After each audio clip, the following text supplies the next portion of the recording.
Les larmes du père aveugle. Il était une fois en Afrique un homme riche et respecté. Il possédait des entreprises florissantes, voyageait avec sa famille au Canada, en Amérique, à Dubaï, en Chine, partout. Sa femme et sa fille de 7 ans formaient avec lui une famille unie et heureuse. Mais un jour, tout s'écroula. Sa femme mourut dans un accident tragique à son retour de voyage.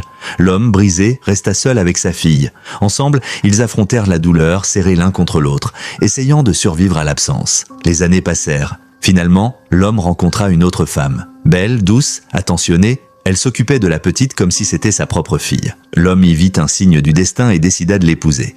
Mais le mariage changea tout. Une fois mariée, la belle-mère montra son vrai visage.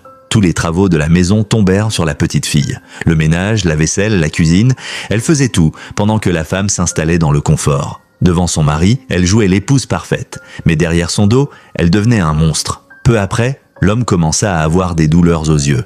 Il consulta un médecin qui, d'un ton grave, lui annonça « Dans 15 jours, vous serez aveugle. La maladie est incurable. » Désespéré, il en parla à sa fille. Elle, sage et pieuse, malgré son jeune âge, le supplia. « Papa, allons voir les hommes de Dieu, mettons cela dans la prière. » Mais l'homme, orgueilleux, refusa. 15 jours plus tard, il perdit définitivement la vue. La lune est morte, sa fille devint ses yeux, ses mains, son soutien.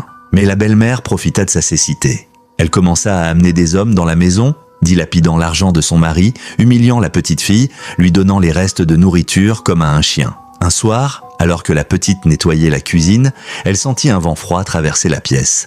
Les assiettes tremblèrent, la flamme de la lampe vacilla, et l'esprit de sa défunte mère apparut devant elle. « Maman !» cria-t-elle en larmes. « Pourquoi tu m'as abandonnée ? Papa souffre, moi aussi. » L'esprit posa une main lumineuse sur sa tête. « Ne pleure pas, ma fille. Je suis venu vous délivrer. Ton père retrouvera la vue, mais il doit rester fort. La vérité sortira dans la douleur. » Puis l'esprit disparut. Au salon, l'homme sentit une chaleur étrange sur son front, et soudain, il vit de nouveau. Mais il décida de se taire, feignant d'être encore aveugle, afin de démasquer sa femme. Il installa des caméras partout dans la maison. Quelques jours plus tard, sa femme ramena son amant sous son propre toit. Ils s'embrassèrent devant lui, pensant qu'ils ne voyaient rien. Elle appela même la petite pour leur apporter à boire. C'est alors que l'homme retira lentement ses lunettes noires.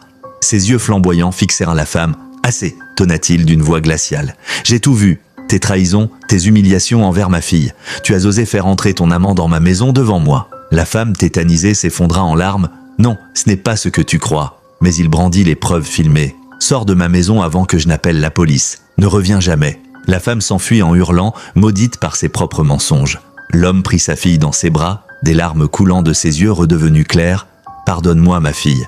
J'ai été aveugle bien avant ma maladie, aveugle à la méchanceté des gens. Mais désormais, je ne te laisserai plus jamais souffrir. » Et dans le silence de la nuit, il crut entendre la voix douce de sa première épouse murmurer « Tu as retrouvé la vue, mais surtout, tu as retrouvé ton cœur. » La richesse peut acheter le confort, mais pas l'amour sincère. Une famille se construit sur la vérité, la foi et la fidélité. Un cœur aveuglé par l'orgueil attire la souffrance, mais un cœur ouvert à Dieu retrouve toujours la lumière. Cette histoire vous est présentée par Les Histoires de Waddol, le maître des récits mystiques africains où tradition, esprit, secret et vérité oubliée prennent vie. Merci à Waddol de nous plonger dans ces univers sombres mais porteurs de grandes leçons.